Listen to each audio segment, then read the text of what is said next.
Salam saudara, kembali lagi kita di program Gemar Gerakan Membaca Alkitab Rutin di tanggal 12 bulan Februari tahun 2024. Hari ini kita mau sama-sama belajar di Kisah Para Rasul 19 ayat 1 sampai 20. Saya bacakan. Ketika Apolos masuk di Korintus, Paulus sudah menjelajah daerah-daerah pedalaman dan tiba di Efesus. Di situ didapatinya beberapa orang murid. Katanya kepada mereka, sudahkah kamu menerima Roh Kudus ketika kamu menjadi percaya? Akan tetapi mereka menjawab dia, belum. Bahkan kami belum pernah mendengar bahwa ada Roh Kudus. Lalu kata Paulus kepada mereka, kalau begitu dengan baptisan manakah kamu telah dibaptis? Jawab mereka, dengan baptisan Yohanes. Kata Paulus, baptisan Yohanes adalah pembaptisan orang yang telah bertobat, dan ia berkata kepada orang banyak bahwa mereka harus percaya kepada Dia yang datang kemudian daripadanya, yaitu Yesus. Ketika mereka mendengar hal itu, mereka memberi diri mereka dibaptis dalam nama Tuhan Yesus. Dan ketika Paulus menumpangkan tangan di atas mereka, turunlah Roh Kudus ke atas mereka, dan mulailah mereka berkata-kata dalam bahasa roh dan bernubuat. Jumlah mereka adalah kira-kira 12 orang. Selama 3 bulan Paulus mengunjungi rumah ibadat di situ dan mengajar dengan berani. Oleh pemberitaannya ia berusaha meyakinkan mereka tentang kerajaan Allah. Ya, sampai di sini dulu saudara. Jadi waktu itu Paulus diceritakan di sini, Paulus sedang berada di Efesus. Jadi Paulus melayani Tuhan di berbagai negara, di berbagai wilayah di dunia ini, mulai dari Korintus, Antioquia, Efesus, dan di berbagai wilayah lain saudara. Jadi Paulus melayani dengan tulus hati, Paulus melayani dengan sekuat tenaganya, ya melakukan untuk kemuliaan nama Tuhan saudara. Dan yang dilakukan Paulus yaitu dia mengajarkan tentang kebenaran. Pada waktu itu di jemaat Efesus banyak yang dibaptis sesuai dengan ajaran Yohanes, dan Paulus menyempurnakan dengan memberitakan tentang Tuhan Yesus, sehingga akhirnya mereka juga dibaptis dalam nama Tuhan Yesus, sehingga Roh Kudus turun atas orang-orang itu saudara. Jadi di ayat 8 ditegaskan lagi, selama 3 bulan Paulus mengunjungi rumah ibadat di situ dan mengajar dengan berani. Jadi Paulus mengajarkan tentang kebenaran, tentang firman Tuhan, tentang Tuhan Yesus, memberitakan tentang Tuhan Yesus. Dia mengajar dengan berani, karena seringkali saat kita menyerukan tentang kebenaran, saat kita mengajarkan tentang kebenaran, itu memerlukan keberanian saudara. Karena banyak sekali orang saat menyampaikan kebenaran itu banyak sekali juga harus mengungkap tentang banyak keburukan saudara. Jadi seringkali orang-orang bahkan hamba-hamba Tuhan yang kurang berani menyerukan tentang kebenaran, karena salah satu halnya karena mungkin takut, mungkin juga sungkan, atau dan banyak hal lagi. Karena hal-hal itu, maka seringkali banyak hamba Tuhan yang lebih suka untuk menyampaikan hal-hal tentang berkat, tentang hal-hal yang enak didengar oleh telinga, tetapi tentang kebenaran Tuhan yang mengungkapkan banyak dosa, itu seringkali orang-orang hamba Tuhan takut untuk menyampaikannya. Tetapi di sini dijelaskan bahwa Paulus mengajar dengan berani. Oleh pemberitaannya ia berusaha meyakinkan mereka tentang kerajaan Allah. Dan benar saja saudara, di ayat 9 kita bisa baca, tetapi ada beberapa orang yang tegar hatinya, mereka tidak mau diyakinkan, malah mengumpat jalan Tuhan di depan orang banyak. Karena itu Paulus meninggalkan mereka dan memisahkan murid-muridnya dari mereka, dan setiap hari berbicara di ruang kuliah Tiranus. Ya saudara, jadi oleh karena kebenaran yang diajarkan oleh Paulus, oleh karena keberanian Paulus mengajarkan tentang kebenaran, maka ada orang-orang yang tidak suka dengan kebenaran yang diajarkan oleh Paulus, dan itu seringkali terjadi sampai sekarang, saudara. Kita contohkan waktu waktu Daud diungkapkan kebenaran oleh Nabi Nathan bahwa apa yang dilakukan dia salah, bahwa waktu Daud mengambil istri orang dan membunuh suaminya, Nabi Nathan mengungkapkan kebenaran bahwa Daud melakukan kesalahan, Daud melakukan dosa. Tetapi karena Daud adalah raja yang baik, adalah raja yang taat kepada Tuhan, maka dia mau menerima kebenaran itu. Tapi banyak sekali orang yang tidak bisa menerima kebenaran itu. Kita bisa lihat di sini, di ayat 9 ini, banyak orang yang tidak mau menerima kebenaran. Bahkan saat ini juga seringkali di gereja mungkin kita bisa lihat bagaimana sewaktu pendeta mengajarkan tentang kebenaran, mungkin banyak orang juga merasa tertempelak, banyak orang merasa tertuduh, padahal firman Tuhan yang disampaikan itu untuk semua orang, bahkan untuk pembicara itu tersebut juga firman Tuhan juga tertuju untuk orang yang memberitakan firman Tuhan itu. Jadi jangan merasa kalau firman Tuhan disampaikan terus kita merasa bahwa ini firman Tuhan, pemberita firman Tuhan ini atau pendetanya ini sengaja untuk menuduh saya, sengaja untuk untuk menyindir saya. Enggak, saudara, bahwa firman Tuhan ini memang untuk semua orang. Ya. Kalau di firman Tuhan kita bisa baca bahwa firman Tuhan ini adalah pedang bermata dua. Itu mengena kepada jemaat, juga mengena kepada pembawa firman Tuhan. Jadi kebenaran harus disampaikan, kebenaran harus diberitakan, walaupun itu sakit, walaupun itu tidak enak, tapi itu untuk kebaikan kita, sehingga kita menjadi anak-anak Tuhan yang lebih baik lagi. Seperti itu, saudara. Ayat 10, hal ini dilakukan 2 tahun lamanya sehingga semua penduduk Asia mendengar firman Tuhan, baik orang Yahudi maupun orang Yunani. Oleh Paulus, Allah mengadakan mukjizat-mukjizat yang luar biasa. Bahkan orang membawa sapu tangan dan kain yang pernah dipakai oleh Paulus dan meletakkannya atas orang-orang sakit, maka lenyaplah penyakit mereka dan keluarlah roh-roh jahat. Ya, kita bisa lihat di sini saat kebenaran dinyatakan, saat kebenaran disampaikan, saat kebenaran diberitakan, kebenaran yang daripada Tuhan Yesus, maka pasti mukjizat-mukjizat yang luar biasa pasti terjadi.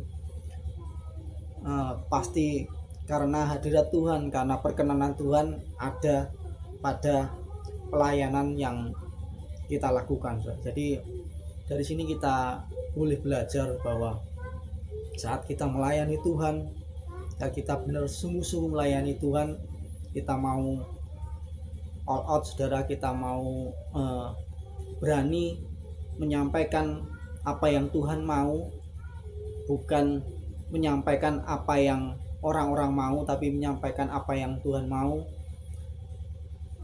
mengajarkan apa yang Tuhan kehendaki, bukan mengajarkan apa yang orang-orang kehendaki. Karena seringkali saat ini kita lebih memperdulikan bagaimana orang-orang bisa menyukai kita, bagaimana orang-orang bisa menyanjung kita, atau orang-orang bisa senang, tetapi kita mengesampingkan apa yang Tuhan mau, apa yang Tuhan kehendaki. Jadi seharusnya yang paling penting ini bukan apa yang orang-orang kehendaki, tapi apa yang Tuhan kehendaki. Itu yang kita lakukan dalam pelayanan kita, saudara-saudara. Dan itu yang harus ada dalam kehidupan pelayanan kita, saudara, seperti yang Paulus lakukan, saudara. Saya lanjutkan ayat 13. Anak-anak Skewa juga beberapa tukang jampi Yahudi yang berjalan keliling di negeri itu mencoba menyebut nama Tuhan Yesus atas mereka yang kerasukan roh jahat dengan berseru, katanya, "Aku menyumpahi kamu demi nama Yesus yang diberitakan oleh Paulus." Mereka yang melakukan hal itu ialah 7 orang anak dari seorang imam kepala Yahudi yang bernama Skewa. Tetapi roh jahat itu menjawab, "Yesus aku kenal dan Paulus aku ketahui, tetapi kamu, siapakah kamu?" Dan orang yang dirasuk roh jahat itu menerpa mereka dan menggagahi mereka semua dan mengalahkannya sehingga mereka lari dari rumah orang itu dengan telanjang dan luka-luka. Hal itu diketahui oleh seluruh penduduk Efesus, baik orang Yahudi maupun orang Yunani. Maka ketakutanlah mereka semua dan makin masyhurlah nama Tuhan Yesus. Banyak di antara mereka yang telah menjadi percaya datang mengaku di muka umum bahwa mereka pernah turut melakukan perbuatan seperti itu. Banyak juga di antara mereka yang pernah melakukan sihir, mengumpulkan kitab-kitabnya lalu membakarnya di depan mata semua orang. Nilai kitab-kitab itu ditafsir 50.000 uang perak. Dengan jalan ini makin tersiarlah firman Tuhan dan makin berkuasa. Ya, saudara-saudara, kita juga bisa belajar dari kisah anak-anak Skewa ini, bagaimana juga ini tentang pelayanan, saudara. Jadi bagaimana anak-anak Skewa ini menggunakan nama Yesus, mereka seolah-olah melayani Tuhan, tapi dengan motivasi yang salah, saudara. Jadi mereka menggunakan nama Yesus dengan motivasi hanya untuk kemuliaan mereka sendiri. Mereka melakukan untuk ketenaran mereka melakukan supaya mereka dikenal orang, sehingga motivasi yang salah ini diketahui oleh roh jahat atau iblis atau setan, saudara. Jika setan saja tahu bahwa motivasi dari orang-orang ini salah atau dia menggunakan nama Tuhan Yesus dengan sembarangan, apalagi Tuhan, saudara. Jadi kita juga belajar dari anak-anak Skewa ini bagaimana kita dalam melayani Tuhan kita harus mempunyai motivasi yang benar. Motivasi yang benar yaitu setiap apa yang kita lakukan saat kita melayani Tuhan, apapun yang kita lakukan semuanya hanya untuk kemuliaan nama Tuhan, saudara. Bukan untuk diri kita, tapi semuanya untuk nama Tuhan, semuanya untuk kemuliaan nama Tuhan. Seringkali tanpa sadar kita anak-anak Tuhan dalam melayani Tuhan, kita seringkali terlalu memikirkan diri kita sendiri, sehingga kita bingung dengan diri kita sendiri. Kita terlalu memikirkan diri kita sendiri, sehingga saat kita melayani yang nomor satu, istilahnya kita menomorsatukan kita, bukan Tuhan, saudara. Jadi seringkali itu terjadi mungkin tanpa sadar atau dengan sadar, saudara. Jadi seringkali, apalagi pelayanan di mimbar, saudara, seringkali song leader atau WL atau singer atau pemain musik, mereka merasa kepingin bermain dengan hebat, mereka kepingin bernyanyi dengan hebat dengan tujuan ingin dilihat orang, saudara. Tetapi mereka lupa bahwa harusnya yang mereka layani adalah Tuhan, bukan mereka sendiri, bukan untuk kemuliaan mereka sendiri, tapi yang mereka lakukan harusnya untuk kemuliaan Tuhan. Jadi itu, saudara. Jadi mari kita kembali ke tujuan awal kita, ke kasih mula-mula kita. Bagaimana di awal kita ingin melayani Tuhan, di awal kita bertobat, kita mau memuliakan nama Tuhan dari kehidupan kita, maka bela apapun yang kita lakukan sesuai dengan kehendak Tuhan. Seperti Paulus, kita sampaikan kebenaran Tuhan, kita lakukan kebenaran Tuhan, dan semua yang kita lakukan hanya untuk kemuliaan nama Tuhan. Amin, saudara. Nah, seperti juga ada puji-pujian yang dari zaman dahulu kita dengar.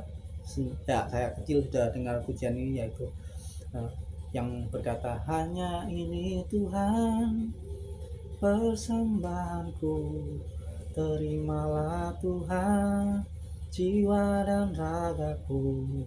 Bapakku miliki harta kekayaan yang cukup berarti untuk ku persembahkan. Hanya ini Tuhan permohonanku, terimalah Tuhan persembahanku. Pakailah hidupku, jiwa dan ragaku, seumur hidupku. Jadi persembahan yang sejati, persembahan yang terbaik dari kita untuk Tuhan adalah kehidupan kita, kehidupan melayani, kehidupan untuk memuliakan nama Tuhan. Jadi marilah kita berikan diri kita untuk lebih lagi, untuk kemuliaan nama Tuhan, untuk meninggikan nama Tuhan, sehingga melalui kehidupan kita banyak jiwa diselamatkan, melalui kehidupan kita nama Tuhan lebih dan lebih lagi dimuliakan di sekitar kita, bahkan di bangsa ini. Amin. Mari kita berdoa. Terima kasih Tuhan, Kau boleh mengingatkan kami pada hari ini untuk kami lebih sadar bahwa hidup kami ini untuk melayani Engkau, untuk melakukan kehendak-Mu, bukan kehendak kami, bukan kehendak manusia, tapi melakukan kehendak-Mu. Tuhan, berikan kami keberanian untuk menyampaikan kebenaran yang berasal dari-Mu. Tuhan, berikan kami keberanian untuk memberitakan Injil, untuk mengenalkan Engkau, Sang Juru Selamat, kepada banyak orang, sehingga banyak orang bisa diselamatkan oleh karena kasih karunia-Mu, sehingga nama-Mu dipermuliakan atas kehidupan kami, Tuhan. Dan biarlah Kau jaga hati kami, sehingga kami tetap dalam motivasi yang benar dalam setiap pelayanan kami, dalam setiap kehidupan kami. Tuhan, terima kasih Bapa. Dan kami serahkan semuanya dalam tangan-Mu. Kami memerlukan Engkau, Roh Kudus, tuntunan-Mu, penyertaan-Mu dalam kehidupan kami. Terima kasih Bapa, di dalam nama Tuhan Yesus Kristus. Haleluya. Amin.